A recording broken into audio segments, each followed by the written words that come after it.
Hey everybody, and welcome back to Kerbal Space Program RP-0. This is our Twitch recap from last Sunday's live show, where we were picking up right where the series on YouTube left off, and that we still have a bunch of things to do in orbit of Venus. A couple of, some captures remain, some inclination changes or other placement maneuvers still to do for our most recent round of things launched at Venus. So we're going to jump very quickly into that. And first up on our list is Venera 17. We've just sped through a lot of this. We did make a very small correction, really, and then there's a lot of prep work that went into our orbital insertion burn, because of course the Block V transfer stage has no real fuel but a bunch of RCS propellant, so we decided we were going to use up a fair bit of that, but not really knowing how long it would take to use it all, we just kind of guessed before we would ignite the trunk stage that is attached between Block V and the satellite, and then get this thing hopefully into a very nice Venus orbit, a nice circular orbit where we can start to map the biomes accordingly. So with thrusters fired up and flight computer all ready, I'll turn you over to old me. So how long? Oh man, we're like a minute out and we didn't run through nearly as much fuel as I thought we did. Eek. I should have gone many more minutes. Those thrusters are surprisingly efficient. Well, maybe the Block V can stay in orbit. We'll switch to it after that engine fires. Welcome back, Pulsey. We'll switch to it after that engine fires and make sure those thrusters stay on, so that it can also capture into orbit. Maybe it can actually de-orbit. That'd be a neat thing. I wonder if it can actually happen that way. How are the struts red? Good question, SimG. How are the struts red? Diligent Gravy, how's it going? Welcome, welcome. Glad you could make it. They're structural tubes, procedural. Wow. And there's our decouple command. Good, that is staying on. We've got a couple more seconds. Oh god! Why do the thrusters not fire? Enable. Oh no.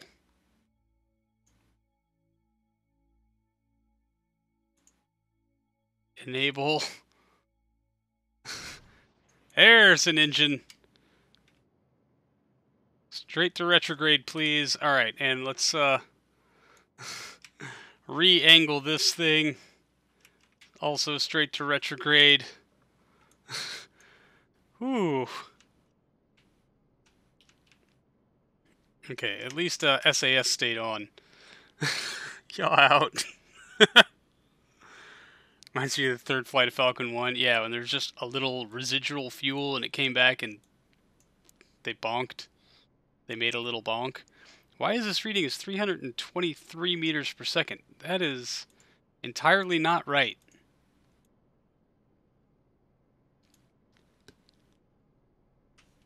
What am I missing here? And, okay, we need to reboot flight computer because it didn't register. Yeah, okay, good. There is our enable commands. Start multispectral scan needs to be put back in there. It's right. Oh, it's a trunk assist stage. Oh, yeah, there's 2 more engines in here. Oh, great. So that gives us 2 minutes 57 seconds. So stage. Oops. I messed up. I hope I have all the fuel unlocked from the trunk assist. Because if we waste some fuel down here, we're going to be in a lot of trouble.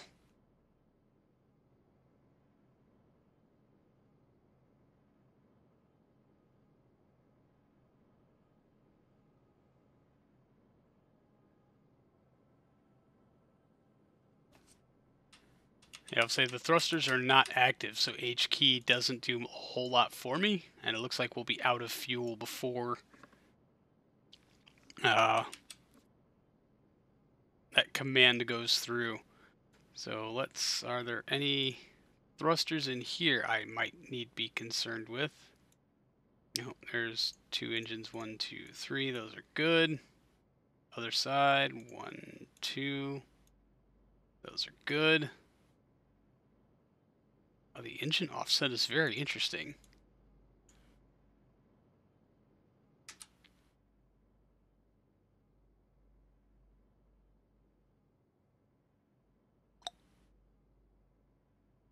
Let's make this into a whole maneuver.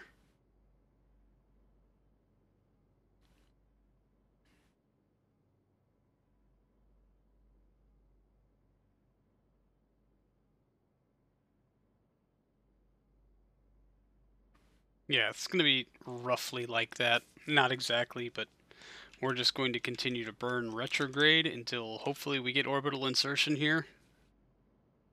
Yeah, Cosmo did not read the manual. Who got fired? I got fired. I did not execute this as flawlessly as I had hoped.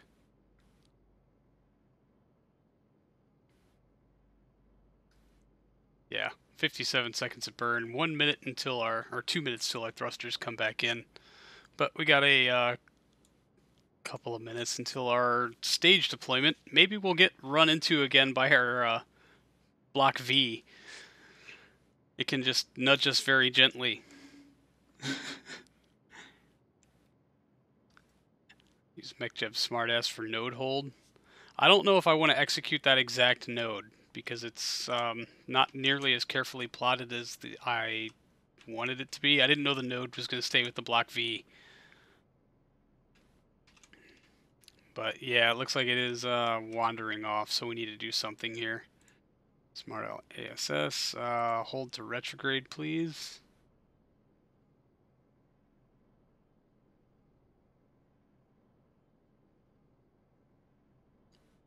Torque wheels.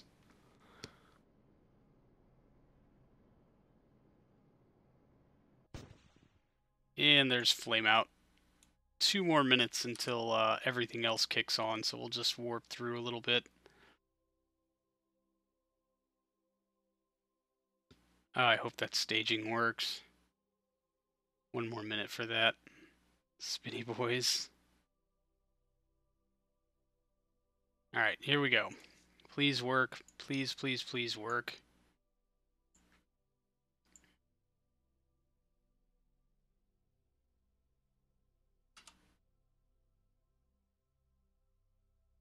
Yeah, we're a little past node, so we're probably going to angle into it.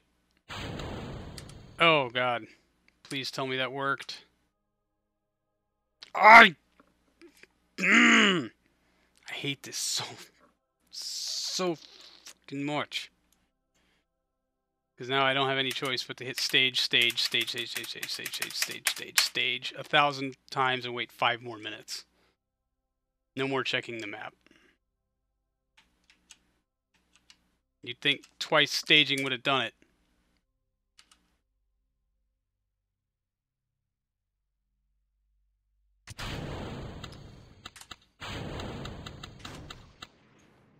There we go.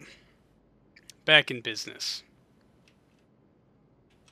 Kill rotation. Now let's go replot yet another node for like now times, add maneuver, brakes.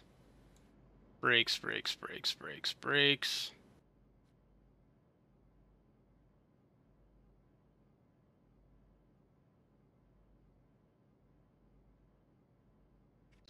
It is what it is. Small inclination change to 88, 86 degree at least if you have fuel left. Yeah, we'll, if we have fuel left. Let's just see if we can't get as much on plane with the retrograde vector as possible. Why are you fighting me, smart ASS? Alright, hold retro. Does not want to hold retrograde. Am I missing a tank to be unlocked here? No, looks like it pulled itself in. Stop engines. What?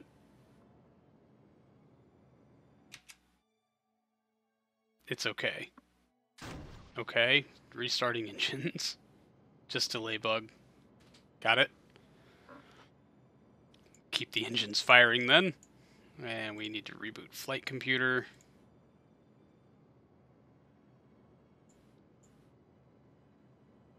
I'm glad those are working.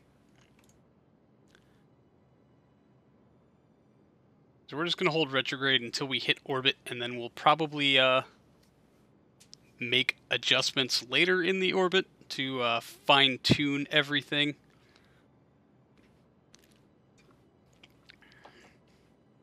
But so far, it's not terrible. At least our solar panels are angled correctly.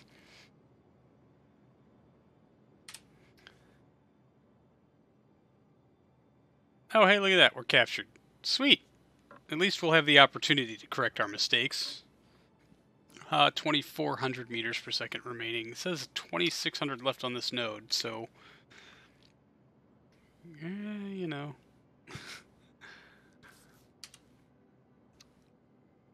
Let's go ahead and shut them down. Kill that.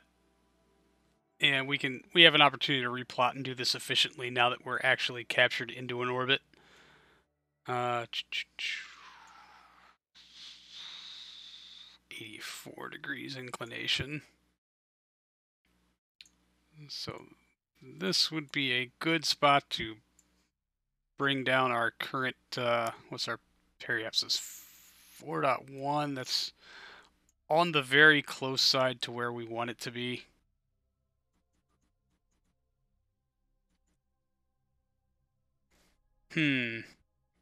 It's possible to make a gimbal with Infernal Robotics. No thank you.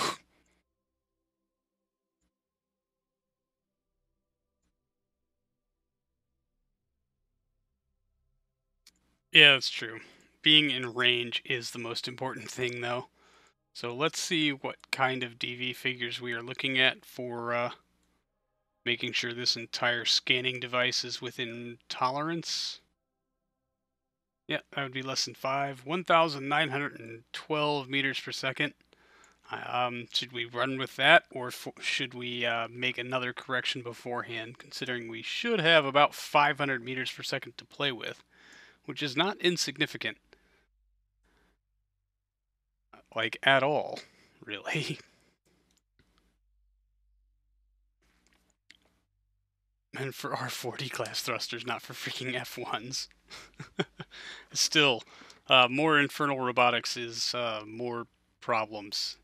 Add alarm node, 1 day, 10 hours. We'll just add that as a placeholder. I think any adjustments we're going to make are probably going to be at either here or in half that. But we have to go pay attention to Clarkson Alpha in about 8 hours. I'm glad that despite my screw-ups, the numbers are actually still quite okay. Alright, we're turning probes back on now, so I can see where the hell we are. Yeah, so... I wonder how much DV we actually have. Man, torque wheels are nice for saving fuel. Mazarak, how's it going? Welcome.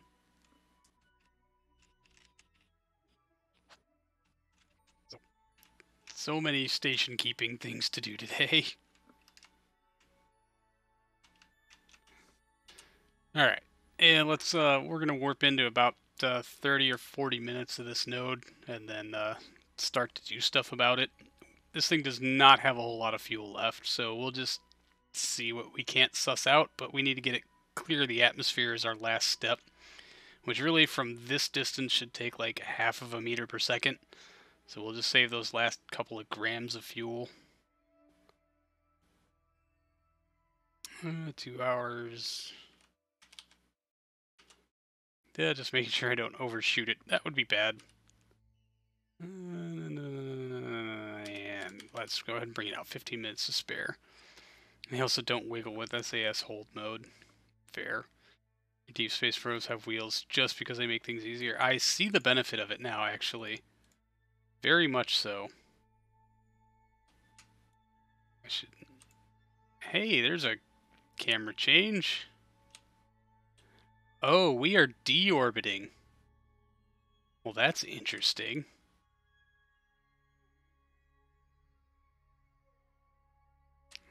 What? Well, I mean, that is causing a not unsubstantial shift in our DV. I'm actually shocked at how quickly this is happening, considering, well, I mean, everything. Really? So we're going to have to turn to prograde and not crash into the atmosphere. You better hope you have the fuel for this. Yeah. Yeah.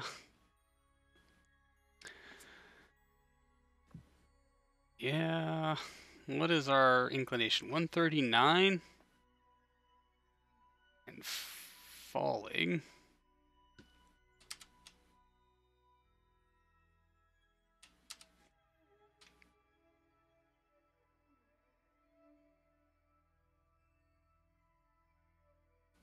I mean, really, even from this altitude, getting ourselves to a safe periapsis shouldn't be...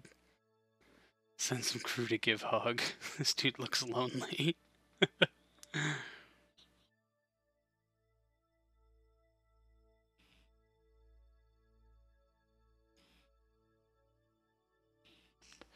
wondering how far we should push it. If I should try to get to about 100 degrees of inclination, or if even that is going to be overstepping.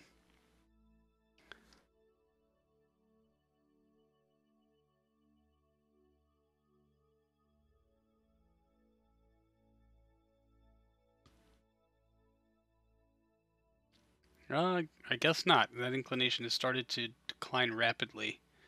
Uranus.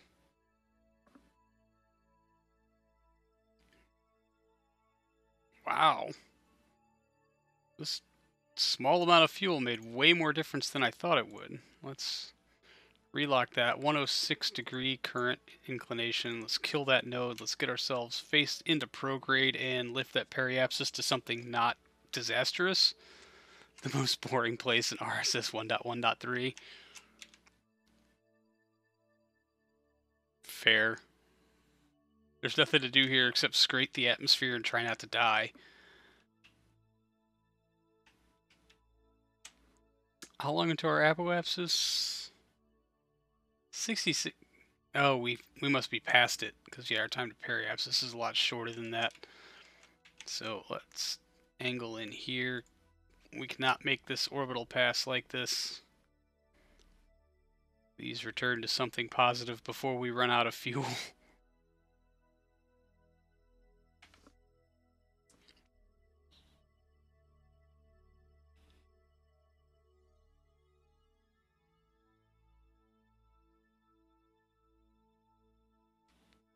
There's camera change. Oh crap, I forgot what's the atmospheric height?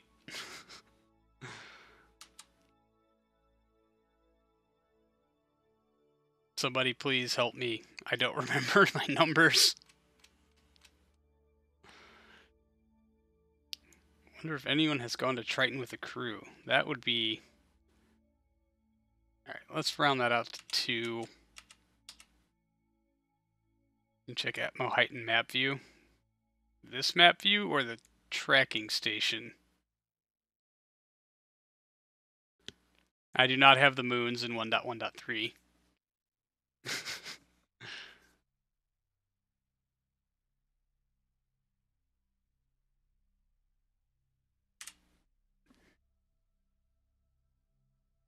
So for now, let's lock the fuel. We actually came out of this a lot better than I thought we would.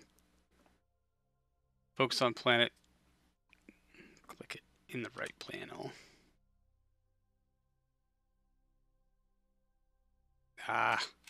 KSP won't bring up the menu from there, so we'll do it from here. Focus view.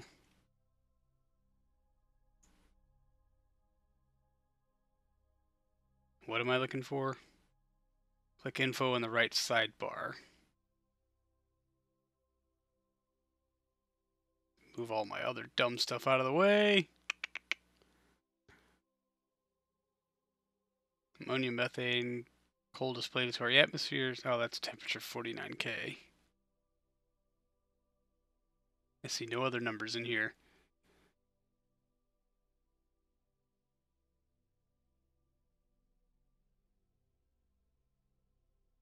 Yeah, maybe this is what I'm looking for.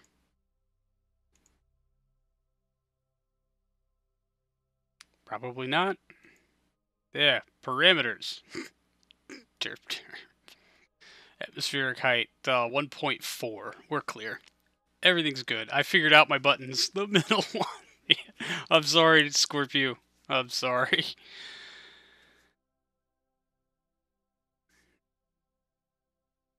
SimG, CCSA. Alright, so we're going to set an alarm for out here so that we can make a science collection pass. Maybe we'll get a different biome. We're still over the equatorial bands because, of course, we are. It's 32 days. A lot going next 32 days. We can delete that alarm. Oh, I did not mean to delete the alarm for Dionysus, but that's just a construction complete, so I think we'll be alright. And then back to Venera 17. Attempt to ship. Alright, let's get rid of Kerbal Alarm Clock. Oh, zoom. There we go. And let's go ahead and turn this off because it is Chaos Incarnate. Actually, I want to take a look at that again. We do still have Venera 17. That's on its way out. On its way out. I guess it did not capture. Fun times. So, is that everything captured? Yeah, the lab, Venera 17, Venera Horizons, the supply module. I think that's the 4 things we launched. Ooh, yeah, Venus has suddenly become chaotic. So we are here, we got a day to kill. Let's warp it on through. There's our periapsis. Not going to let us bump this up.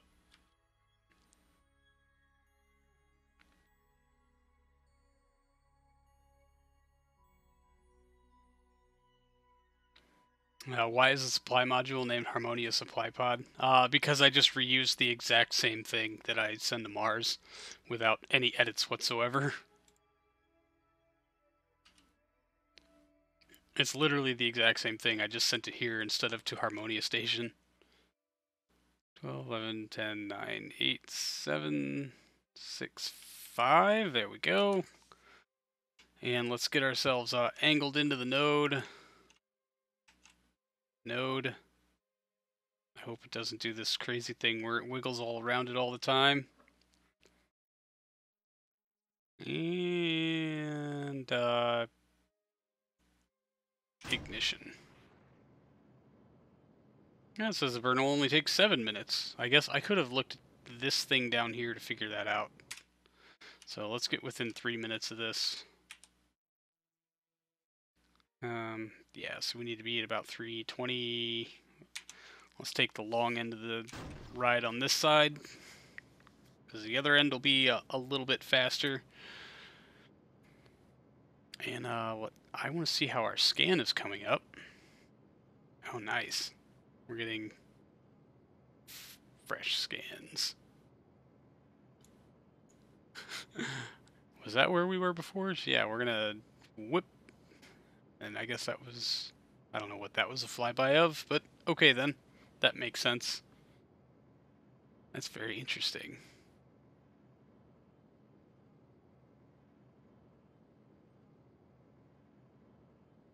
Oh yeah, the Orbital lab has scanning equipment on it also.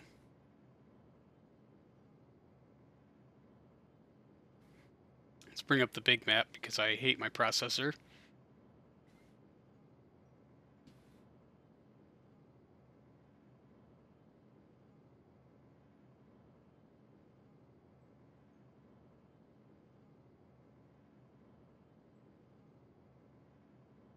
Nice.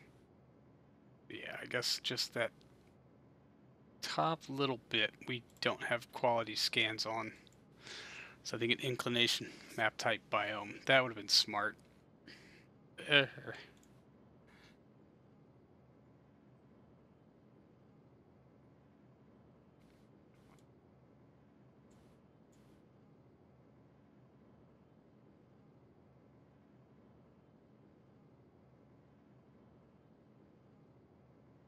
Yeah, just that top little bit is what we need. So, not a very quality scan as of yet, but we're getting there. Things are happening. We will, in about a year, have a much more high-quality scan of this, because Venus doesn't rotate very fast.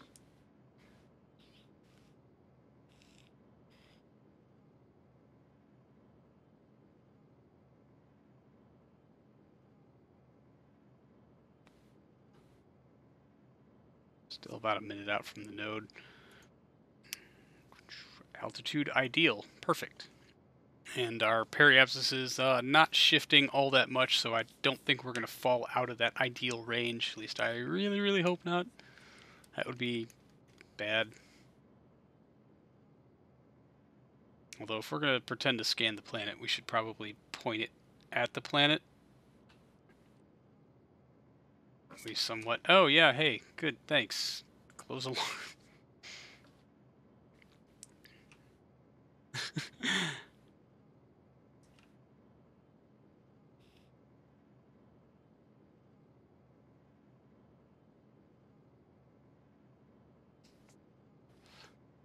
So it really should be at this angle for the sake of realism. Electric charge staying topped off. So absolutely no problem whatsoever in doing this.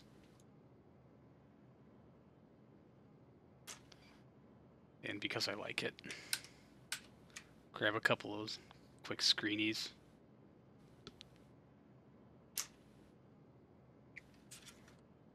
Perfect.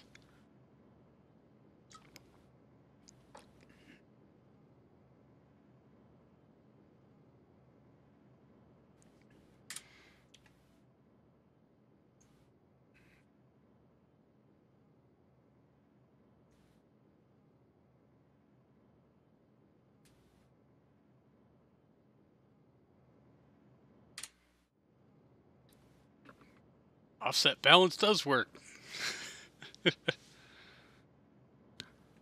Say it. I couldn't see it before, but why only one engine firing? I assume that's intentional because it's going where it's supposed to, but what's going on with that?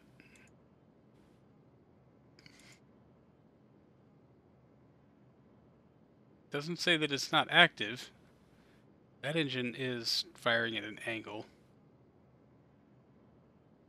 I'm not going to touch anything until you tell me that something's wrong, because everything seems to be working. The numbers are moving. We're staying pointed in the thing. We don't have a listed failure. It shows engine as active, so... Thrust... Oh, plume is broken. Yeah, sure enough. Thrust is fine. Yeah, just the plume is broken. Not the first time that's happened. Not the first time that's happened on this mission. The RD-109 lacked a plume when we were transferring to Venus. That's really interesting. 2 plumes on one mission. But hey, the engine is firing. It's just not heating things well enough, but it's still doing its job. Whatever, it works. We're going to leave it alone. And we're going to shut this down right as this crosses below 5, because that's the maximum ideal altitude. And I want to leave a little slack in our DV figures so we can adjust our inclination later on. So 5, 4, 3, 2, 1, 4, 9. There we go. Shut down. Yes. It's also designed to capture on one engine. Well, that's good to know. It apparently has done exactly that. 602 meters per second remaining in the tank. You know, can we take a 1 hour journey or trip? Yeah, Venera Horizons in 8 hours has to make its inclination change, so we can take an hour lap. Oh, come on. There we go. We're just going to make sure that scan stays consistent. Our little green bar friend.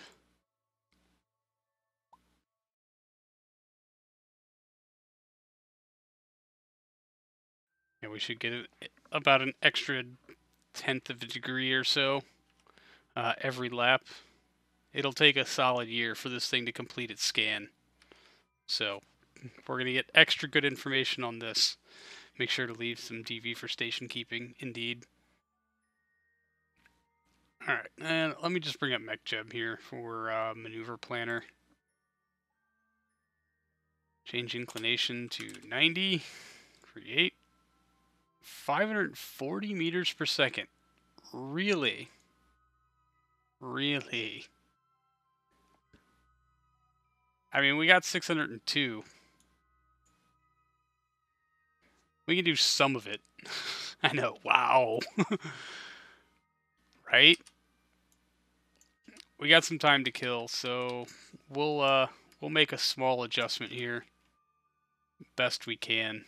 I think, man, I wish I knew the angle of the cone on the scanner. Because, you know, if we get like a 6-degree angle, then we can be at like 87 degrees inclination.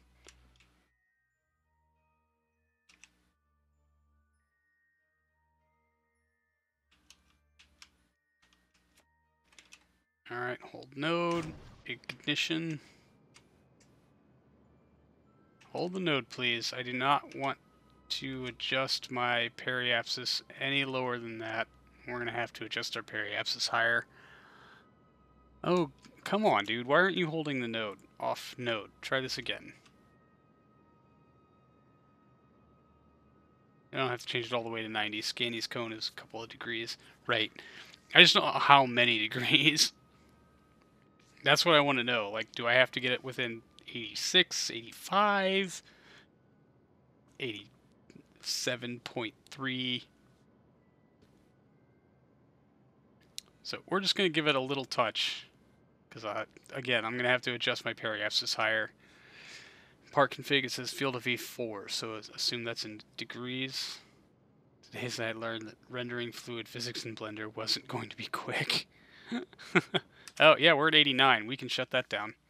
Because if it's field of V4, then we get 2 degrees of difference on either side of that. That should give us a scanning of the whole planet.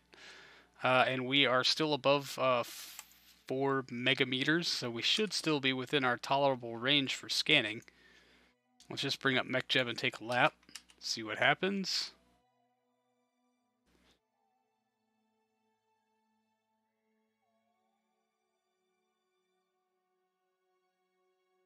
Yeah, looks good. Looks very good.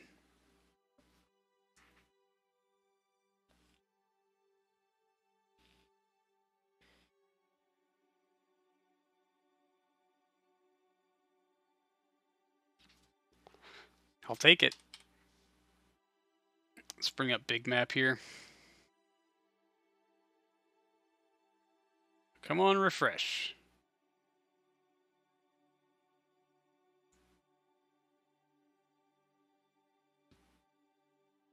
Oh yeah, we're touching pole to pole. What is up with that? I wonder, because that's interesting. Oh, okay. So it's probably just the map acting wonky. But yeah, it looks like we're getting a total biome scanner of stuff. All right, let's bring up Kerbal Alarm Clock. 7 days until Veneer Horizons has to go. In that time, we could launch the resupply for the moon. No, because it's going to be another couple of days before it's built, right? No, it's built. It's going to be a couple of days before it rolls out, though. Come on.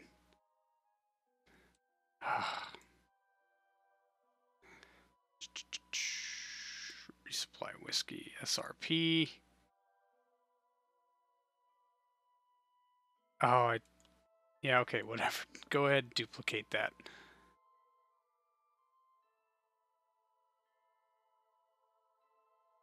Roll out, 3 days. So, should we launch something to the moon and not get it there, or just go ahead and take care of our inclination change? I'll leave the voting up to you.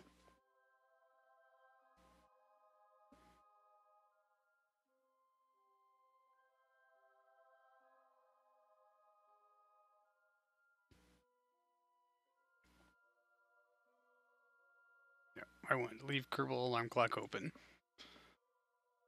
Okay, good. It's going to give us an alarm for that rollout, so...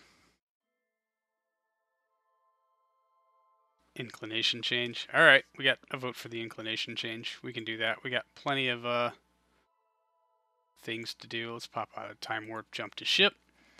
Oh, and SimG, while we're at it, after this inclination change, what's the target altitude? Or do we not have any? Because we're going to have to deploy them in a staggered fashion to put them all in different places around their orbits. So we will not be making any other changes to this craft after this inclination change today, not until I receive further instructions from the manufacturer.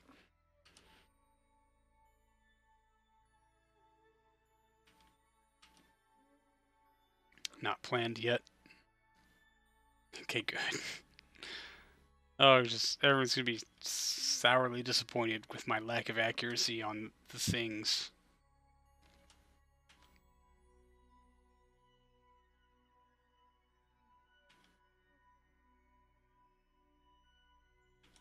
Okay, it'll take 13 minutes to displace 3,700 meters per second. So it's going to be like less than a minute to do 170 something, I assume. Oh, come on. Is that our Kerbal alarm clock notification? Yes, it is. Close alarm. Thank you very much. I did not delete that alarm, did I? I did. It's not in the list anymore.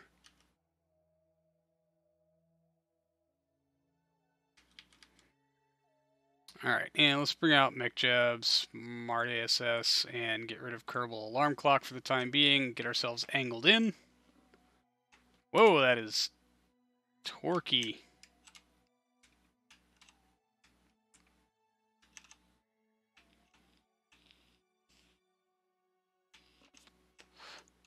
Alright, how about you hold the node, please? And thank you, sir.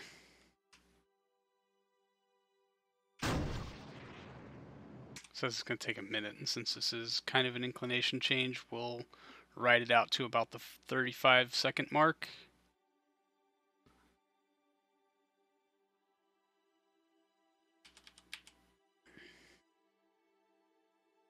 Knowledge, ignition.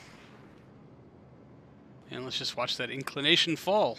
We're looking for, like, what, 0? Yeah, these things were supposed to be equatorial.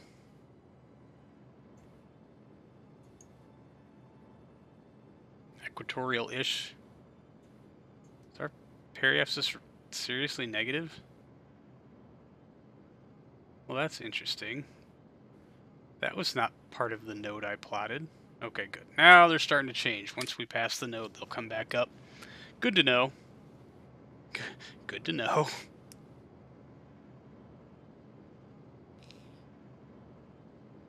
Ah, thank you, SimG. Sorry I screwed up your textures.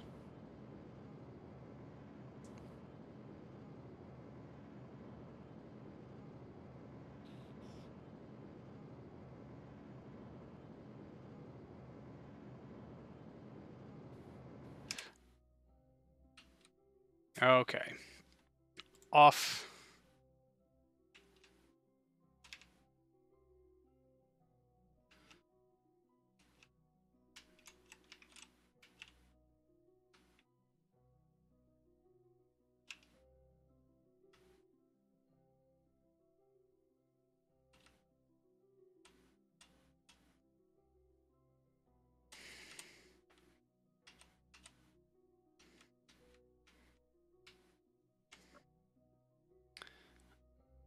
Good enough. We'll turn SAS back on. .018. I'll say that's pretty good. And we are not going to go plummeting back to the atmosphere. So this mission can wait until we get further direction on what it should be doing. But it's in a fantastically good orbit. And things look way less chaotic now. Well, I guess a bunch of other junk left the system. There's our lab, there's our resupply, one of 2. There should be another one in orbit. Where did it go? There it is. Hey, look at that. Yeah, well, I mean, there should be a bunch of sat comms in orbit, but I guess they're too low for us to see from this altitude. Fantastic. Happens every time with big inclination changes. Periapsis close to the body. Ah, good to know, good to know. Alright, I'm going to take a quick save, and we're going to go launch something. Please check how much it would take to lower the APO to 40,000. Okay, let's do that as soon as this quick save happens. Good catch, before I jumped back to the Space Center, and there'd be no going back from there.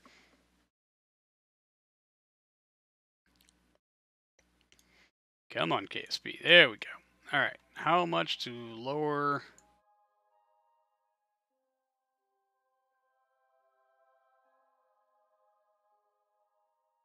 to 40,000? I assume you mean kilometers? I don't know. Do you want that at 40 billion? Like,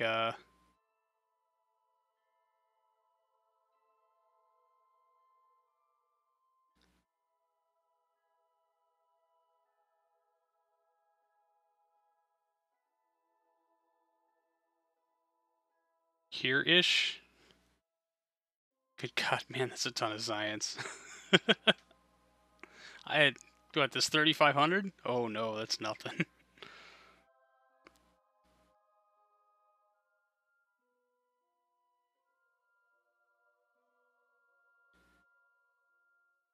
And so yeah, 650 meter per second to do that.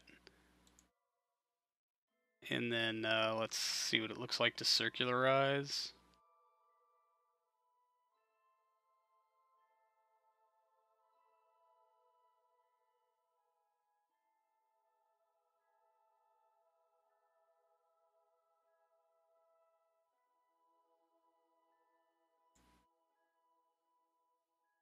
Another 1216 on that one.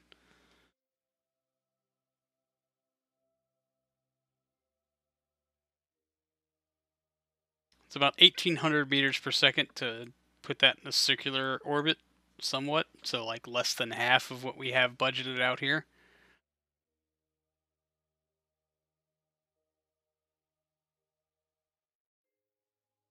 Oh, RP-1 is a completely different story. Diligent Gravy. This is RP-0, where things are much less terrifying. I've bankrupted at least 6 games in RP-1. Space Center. Well, we are going to breeze through some of our Space Center things because we had a cargo launch to attend to, was the last thing on our agenda for the evening. This is a whiskey resupply pod that carries a bit more than just whiskey, but it is bound for Tremonia Station that is currently in low lunar orbit. It carries with it repairs for the Lunar Uber 2, some tools and supplies for the crew there, as well as a bunch of fuel and life support. So it is sitting on top of this DN5BL with the upgraded boosters featuring the RD172. And despite the clouds being a little wonky, launch was clean and away, although flight path was predictably terrible. Yeah, that's all on me. Pilot error, as per usual. Anyway, I did discuss a little bit of the plans for this thing.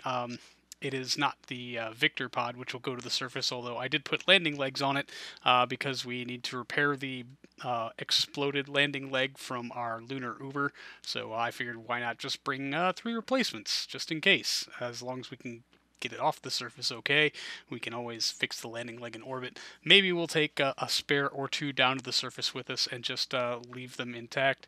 Fairing SEP came a little earlier than I would have liked. I guess it ended up in the action group with the boosters due to negligence entirely on my part. And yeah, now you can see the whiskey resupply pod. It is just a revamped orbital version of the surface fairing variant. Solar panels placed in a much more effective location, the landing legs in a location that would prohibit it from actually landing on them, and a docking port so that it can rendezvous at the station. The upper stage is just the updated L, or B, it's a B variant, L variant. which means it has radiators and solar panels so that it can try to keep some of that cryogenic liquid hydrogen on the inside of the tank for as long as possible. Although we are coming up here on main engine cutoff a little before we have rounded out an orbit, which is kind of typical for this upgraded version of the DN5. The boosters run through their fuel a little quicker now that they have been upgraded to the 172s. Yeah, seems kind of counterintuitive that an engine with more thrust would actually be worse for the platform, as well as having better liftoff TWR, but unless you adjust tank sizes to compensate for that, you're going to run out of fuel faster, not be going as fast when you separate them off, leaving more work for the core stage to do all on its own. So there's that. So we did have to angle a little bit above prograde, although we've got a lot of altitude, so my terrible flight plan is actually paying off, so maybe it isn't quite that terrible. I don't know. It's weird to go through and watch these things replay in post, sped up 4 times. But we will be ejecting the core stage and then circularizing our orbit on the HG3 upper stage after a very miscalculated nose-down maneuver because we were climbing too fast. Yes. Solar panels on this version are angled correctly, for one, and now deployed, they'll keep that core powered up and those radiators fully functional as we make this last little push towards orbit. There will be more than enough left in this BL upper stage to get the supply pod to the moon and maybe even do a little bit of its capture burn. Of course, it is going to be the most inconvenient spot imaginable where we probably won't have comms, although we have a bunch of stuff in orbit. So a little bit of tuning here on our path. That's a collision course. Good in most cases, but I would like to use that B upper stage to start the orbital insertion maneuver just so we can take some of the workload off of our ELE engine. That will do the rest of circularization and then rendezvous and stuff. But we're hoping to have a good bit of runtime left on that engine for other nefarious purposes that I will discuss in a future episode, probably the next episode. But I guess that really depends on how my timeline works out. So anyway, we are coming up on our ejection burn, our translunar injection burn. It just requires a lot of spinning the spacecraft around very, very slowly, because you know, why not? When you could have just turned off SAS and let it drift over at roughly the same speed and at like 1/10 of the fuel consumption. Anyway, solid light on the HG3 for its second ignition of the day, and a little tap on the thrusters that was entirely unwarranted, and then a lot of nice conversation, although thank goodness somebody said something about antennas so that I could deploy those and make sure that we don't lose comms entirely on our way out there and have to rely on the good graces of something that I've neglected to remove from orbit, relaying our comm signal around. But yeah, a good solid 8 to 10 minute runtime. I don't remember exactly, but yeah, this is a pretty standard affair, which is why I have sped it up a whole lot, because we've done this exact same mission profile probably a couple of dozen times, and I realize it's not the most interesting thing to see play out for, you know, yet again, but I do want to keep you up to date on all the little happenings of the space program, and since this one is carrying repair parts and other necessary things, I did feel it was absolutely pertinent to include this launch and footage of it in the series proper, and we come around the dark side of the Earth into some sunlight, and it does look a whole lot better. A quick check showed that our batteries are in fact charging, and for that last little bit of DV kick on this, of course, we'll take it out to map view and then try to shut down just in the nick of time. Actually, not too bad. Just a little bit of reverse thrust on those thruster ports will bring us into right about where we wanted to be. I'm going to bring it in nice and tight so that we can have a very efficient capture burn when time for it should come. Way low on thruster fuel. I'm going to consolidate those just to make my life a little bit easier for future reference. That's what's going on here, and plot out as much of the capture burn as I can, where I realize, oh yeah, we're not going to be in comms reach So we won't be able to eject our B upper stage, but it should be able to get us captured all on its own without too many problems. So that's where we'll leave this one, and the rest of this will come later. Anyway, thanks for hanging out, everybody. I really do appreciate it, and I will see all of you in the next one. So until then, see you later.